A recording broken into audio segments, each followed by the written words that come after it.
शांतिवन नाम का एक सुंदर सा गांव था। उस गांव के दो अलग अलग मोड़ों पर दो बहनों के ससुराल बसे हुए थे। छोटी बहन यानी गौरी की शादी एक अच्छे और अमीर खानदान के युवक श्याम से हुई थी। दूसरी ओर बड़ी बहन किरण की शादी एक गरीब परिवार के मेहनती लड़के लखन से हुई थी। हालांकि किरण और लखन गरीबी में अपना जीवन आगे बढ़ा रहे थे, फिर भी दोनों आपस में बेहद प्रेम और संतोष के साथ खुशहाल जीवन जीते थे। आजी, सुनते हो, इन दिनों आपको कहीं भी अच्छा काम नहीं मिल पा रहा है, जिस वजह से घर चलाना थोड़ा कठिन हो गया है। रसोई में भी अब राशन की कमी साफ दिखाई देने लगी है।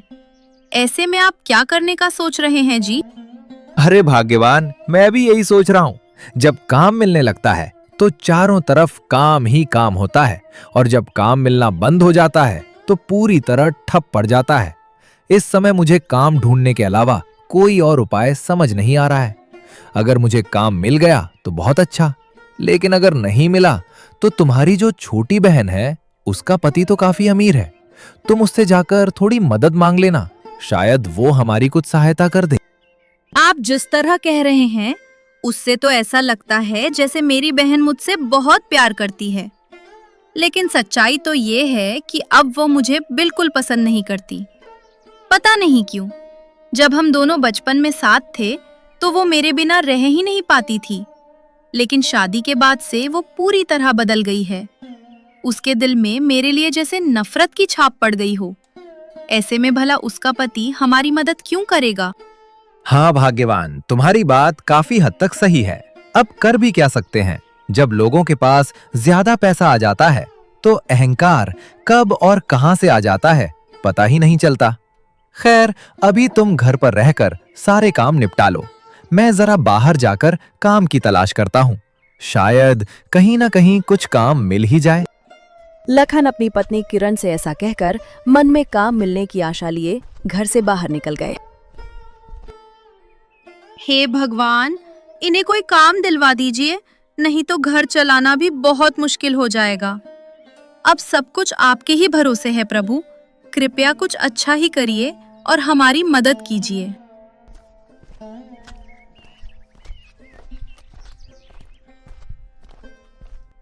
मैं भाग्यवान से काम ढूंढने जाने की बात कहकर तो घर से निकल आया हूँ, लेकिन समझ नहीं आ रहा कि कहाँ जाऊं और कैसे काम ढूंढूं।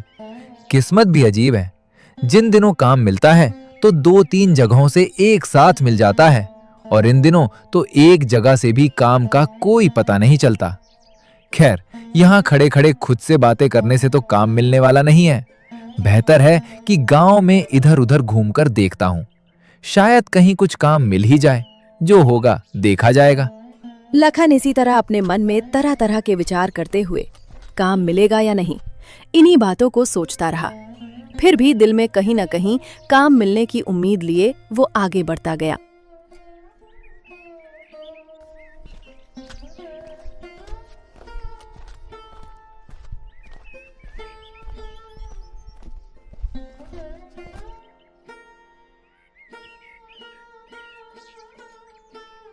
अरे लखन, किस तरफ निकले हो? इन दिनों तो तुम कहीं दिखाई ही नहीं दे रहे थे। कहाँ रहने लगे हो भाई आजकल? सब ठीक तो है ना? रतन, तुझे अब क्या ही कहूं। इन दिनों मैं घर पर ही था। दरअसल मुझे कहीं भी काम नहीं मिल रहा था। जब काम मिलता है तो चारों तरफ मिलता है, लेकिन अब जब सच में जरूरत है तो कहीं भी कोई काम हाथ नहीं लग रहा। इसी वजह से घर चलाने में भी काफी दिक्कत हो रही है। इसलिए आज मन में थोड़ी सी उम्मीद लेकर काम की तलाश में बाहर निकला हूं। अच्छा, तो ये बात है। वैसे अगर घर चलाने में इतनी दिक्कत हो रही है तो तेरी पत्नी की छोटी बहन का पति तो काफ़ी पैसे वाला इंसान है, उससे मदद क्यों नहीं ले लेता? आखिर वो अपने ही तो हैं। और जहाँ तक काम की बात है, तेरी बात बिल्कुल सही है। जब काम मिलता है तो छप्पर फाड़ के मिलता है, लेकिन अभी तो कहीं भी काम नहीं मिल रहा। मेरा भी हाल तेरे जैसा ही है, इसलिए यहीं बैठकर सोच रहा हूँ कि अब क्या किया जाए। अरे रतन भाई, ये सब मदद मिलना शायद मेरी किस्मत में नहीं है। छोड़ो ये बातें, तुम यहीं बैठो, मैं जरा आगे जाकर देखता हूँ कि कहीं कोई काम मिल जाए। लखन रतन से ऐसा कहकर वहां से आगे बढ़ जाता है। काम ढूंढते ढूंढते लखन बाजार की तरफ पहुंच गया।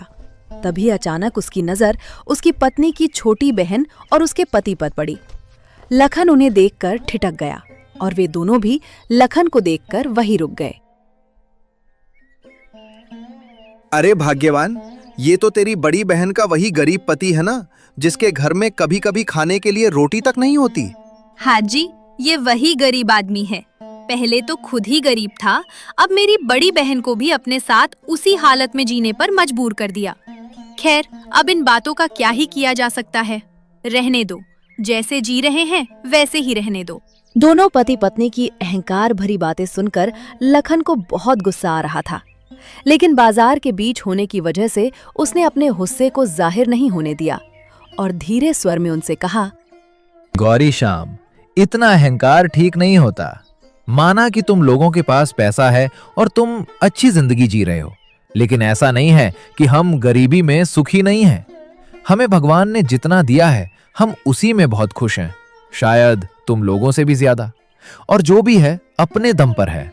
हमने आज तक किसी से 1 रुपए की भी मदद नहीं ली है।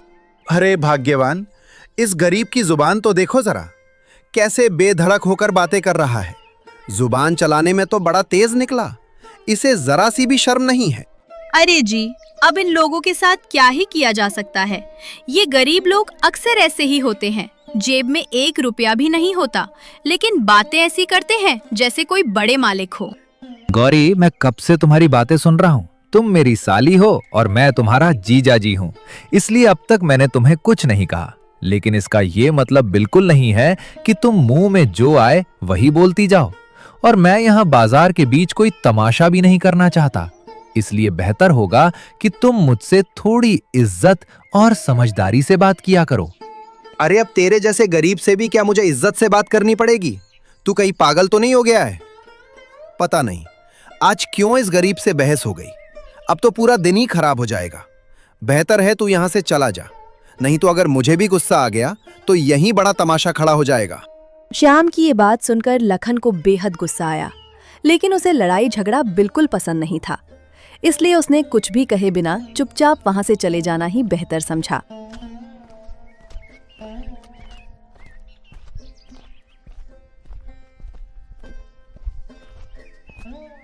पता नहीं किन किन लोगों से सामना हो जाता है।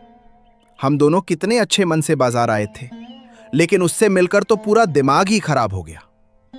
खैर, अब चलो घर की जरूरत का सामान आराम से ले लेते हैं।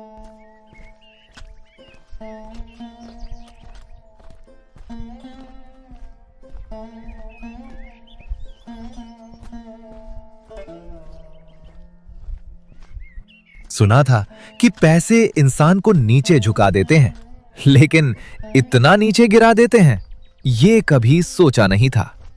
इतना अहंकार है कि एक दिन भगवान कहीं ना कहीं से इसका हिसाब जरूर लेंगे। खैर, इन्होंने मेरा दिमाग भी खराब कर दिया। अब मुझे अपना काम भी ढूंढना है, इसलिए बेहतर है कि मैं आगे बढ़ूं।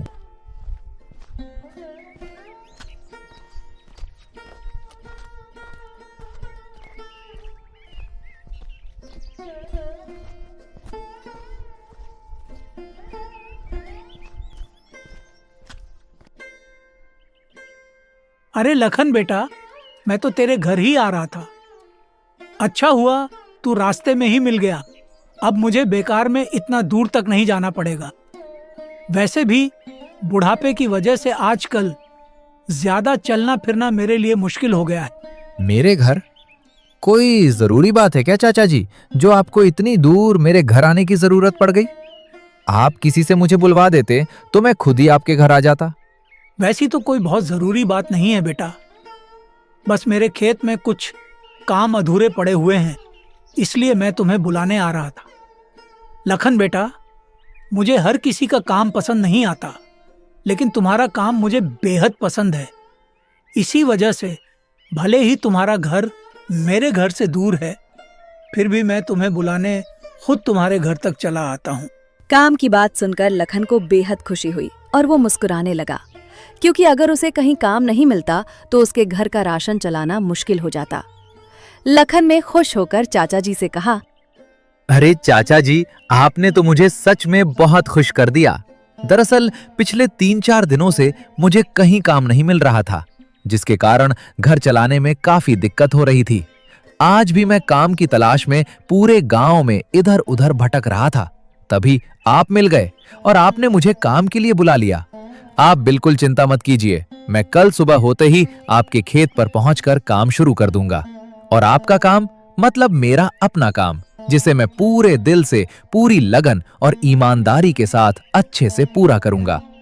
हाँ लखन बेटा, मुझे तुम पर पूरा भरोसा है। इसलिए तो मेरे घर में जब भी कोई काम होता है मैं तुम्हें ही बुलाता हूँ। खैर, अब मैं घर चलता हूँ। तुम भी अपने घर चले जाओ और कल सुबह समय पर आ जाना।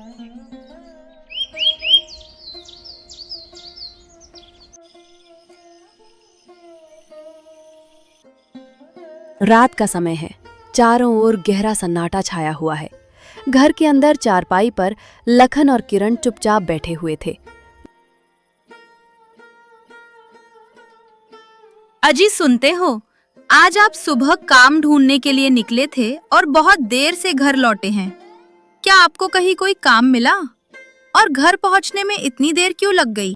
वो भाग्यवान, मैंने बहुत देर तक काम ढूंढने की कोशिश की, लेकिन कहीं भी काम नहीं मिला। जब मैं घर लौटने का सोच ही रहा था, तभी रास्ते में हरनाम चाचा मिल गए।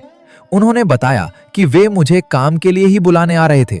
उनके खेत में कुछ काम अधूरा पड़ा है, जिसे पूरा करने के लिए उन्होंने मुझे कल बुलाया है। अरे वाह जी, ये तो बहुत अच्छी बात है। कम से कम अब हमें भूखा नहीं रहना पड़ेगा। अगर घर का राशन भी आ जाए तो सब ठीक हो जाएगा। और ऊपर वाले का लाख लाख शुक्र है कि हमें आज तक किसी से उधार लेने की जरूरत नहीं पड़ी। इन सब झंझटों से दूर रहना ही बेहतर होता है। हाँ भाग्यवान, अगर ये सब झंझट ना हो तो जिंदगी कितनी आराम से आगे बढ़ सकती है। वैसे जब बात निकली ही है तो मुझे एक बात याद आ गई। आज जब मैं काम ढूंढते ढूंढते बाजार पहुंचा, तब तेरी बहन और उसका पति मुझसे मिले। मुझे लगा था कि वे मुझे अच्छे से बुलाएंगे, लेकिन दोनों का अहंकार तो जैसे आंखों पर पर्दा डाल चुका है। मैं उम्र और रिश्ते में उनसे बड़ा हूं, फिर भी उन्होंने जरा भी सम्मान नहीं किया। उल्टा बाजार में सबके सामने मुंह में जो आया, मेरी गरीबी का मजाक उड़ाते हुए ताने देने लगे। मुझे बहुत गुस्सा आया, लेकिन ऐसे लोगों से बहस करके कोई फायदा नहीं होता, इसलिए मैं चुपचाप वहां से चला आया। मैंने तो आपको सुबह ही कहा था, वो मुझसे ही इतना नफरत करते हैं तो आपको कहां से सम्मान देंगे। और उसका पति तो पैसों वाला है, उसे पैसों के अलावा इंसान की कोई कद्र ही नहीं है। उन लोगों को सिर्फ और सिर्फ धन दौलत से मतलब रहता है। और रही बात कि उन्होंने बाजार के बीच आपका जो अपमान किया है, उसका फल उन्हें भगवान जरूर दिखाएंगे। आप ज्यादा चिंता मत कीजिए। इसी वजह से मैं भी उनकी कोई खबर नहीं लेती। माँ पिताजी के इस दुनिया से जाने के बाद आपके सिवा मेरा अपना कोई नहीं है।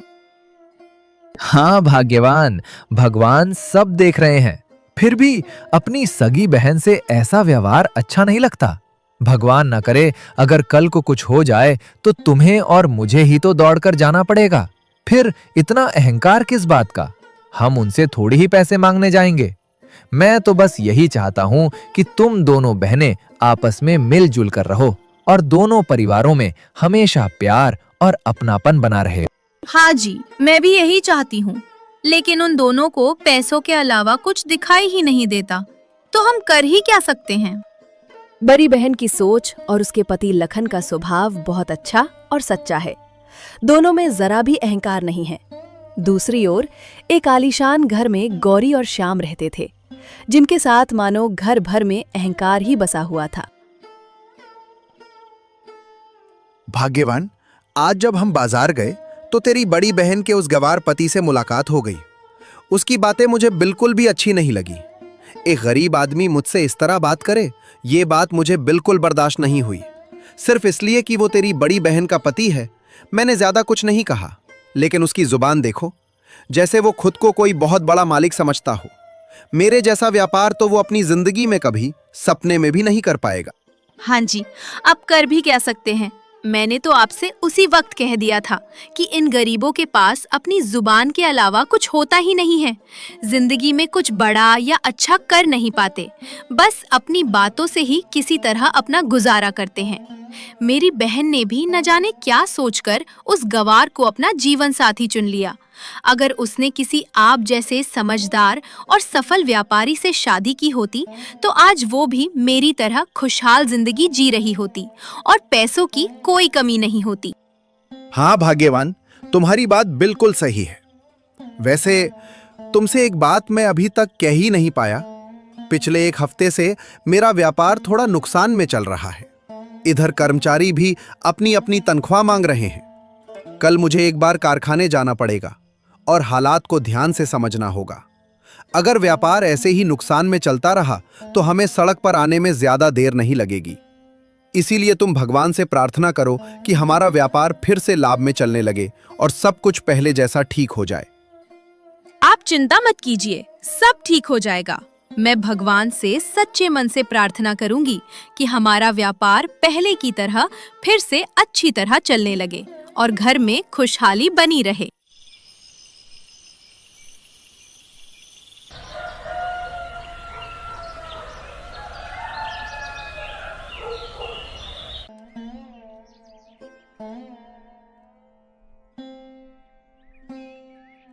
भाग्यवान, मैं हरनाम चाचा के यहाँ काम पर जा रहा हूँ।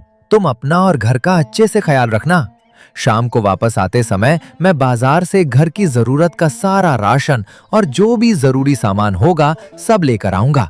हाँ जी, ठीक है। आप आराम से जाइएगा और अपना पूरा ध्यान रखिएगा।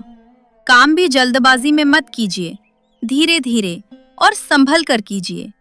बीच बीच में थोड़ा आराम भी कर लीजिएगा ताकि थकान ना हो। हाँ भाग्यवान, तुम ज्यादा चिंता मत करो, मैं अपना पूरा ख्याल रखूंगा। अब मैं चलता हूँ, नहीं तो देर हो जाएगी। शाम को समय से वापस आ जाऊंगा। लखन अपनी पत्नी से ये कहकर काम पर निकल जाता है।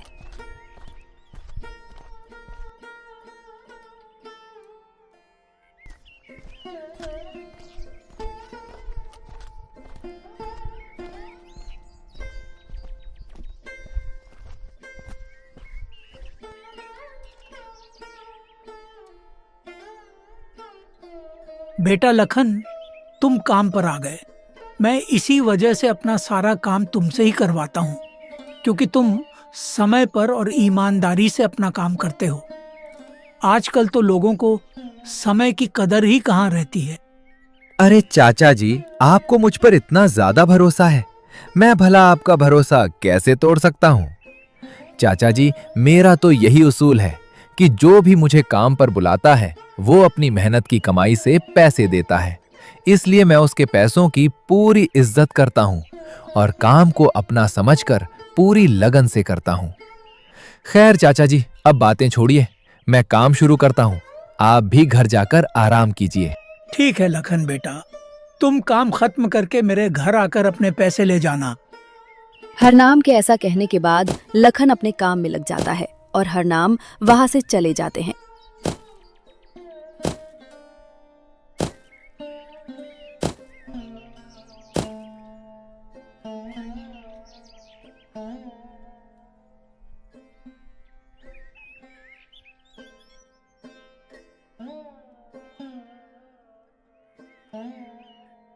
आजी, आपने जो कल रात व्यापार में नुकसान के बारे में बताया था और आज सुबह सुबह उठकर आप कारखाने भी गए थे, तो वहां जाकर आपको कुछ पता चला क्या? हमारा व्यापार इन दिनों किस कारण नुकसान में चल रहा है और अब आगे सब कुछ ठीक हो पाएगा या नहीं? अरे भाग्यवान, अब तुझे क्या ही बताऊं। वहां जाकर देखा तो ऐसा कोई खास कारण समझ में नहीं आया। सब काम तो ठीक ठाक ही चल रहा है। शायद ग्राहकों को हमारे कारखाने का सामान पसंद आना कम हो गया हो। यह बस मेरी एक अंदाजा है, पक्का कारण अभी तक समझ नहीं पाया हूं। उधर मेरे पहुंचते ही सभी कर्मचारी अपनी अपनी तनख्वाह मांगने लगे। किसी तरह उन्हें कल दे दूंगा कहकर वहां से वापस आया हूं।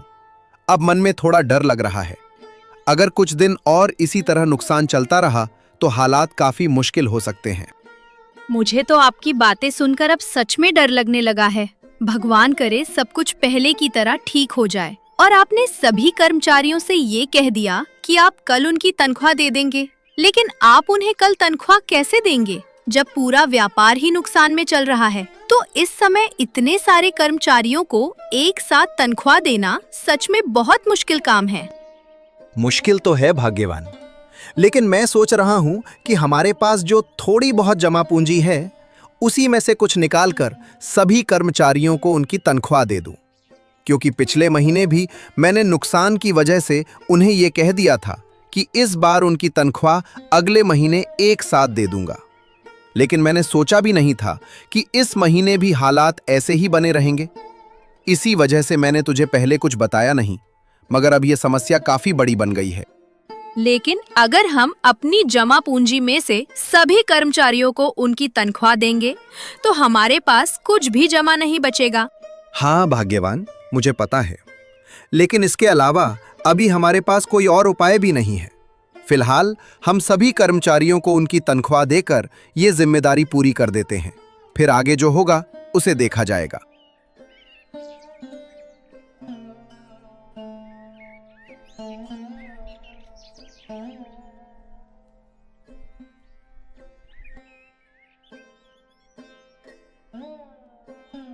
चाचा जी, मैंने आपके खेत के सारे काम अच्छी तरह से निपटा दिए हैं। कहीं भी कोई काम अधूरा नहीं छोड़ा है। आप एक बार जाकर खुद देख लीजिएगा। अगर कहीं कोई कमी लगे तो बताइएगा, मैं उसे भी तुरंत पूरा कर दूंगा। अरे नहीं बेटा, मुझे तुम पर पूरा भरोसा है। तुम कभी भी अपना काम अधूरा छोड़कर नहीं आते, इसलिए मुझे बेकार में जाकर देखने की कोई जरूरत नहीं है। वैसे भी तुम काम करते करते थक गए होंगे। मैं तुम्हें तुम्हारे पैसे दे देता हूं। अब तुम घर जाओ, हाथ मुंह धोकर आराम करो।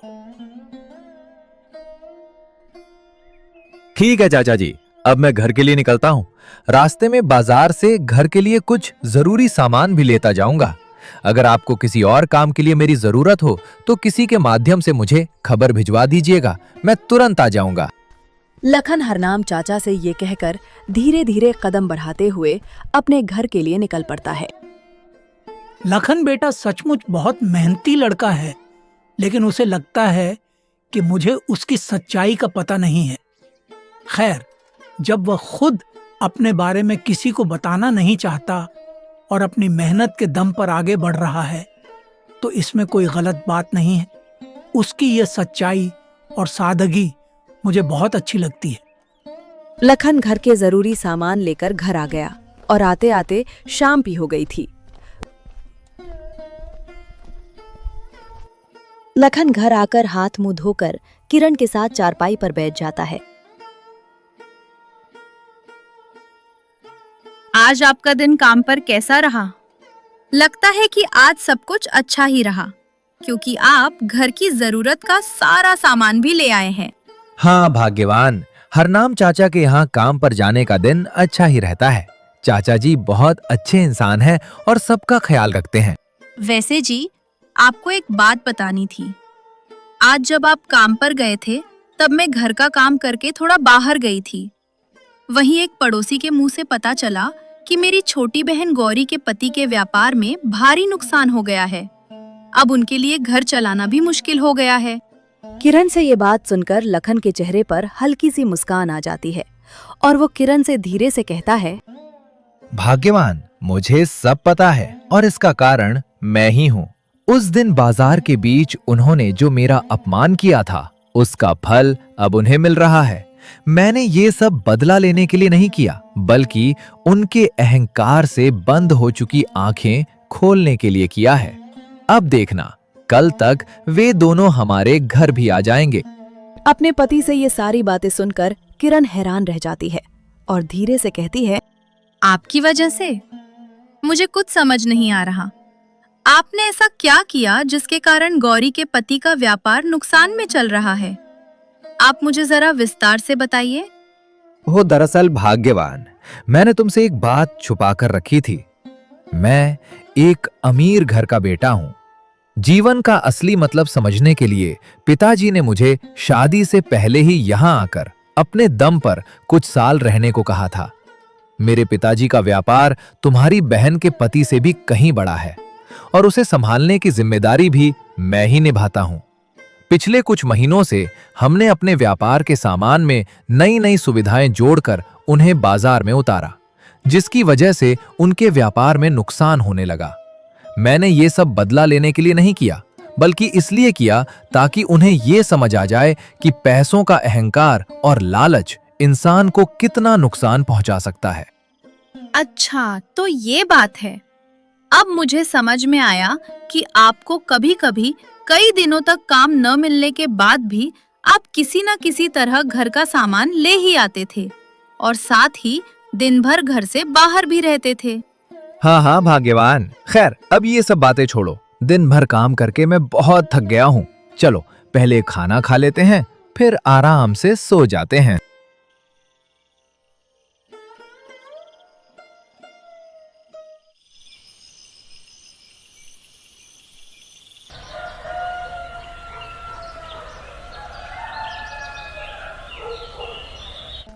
अगले दिन सुबह सुबह गौरी और उसके पति लखन के घर आ जाते हैं।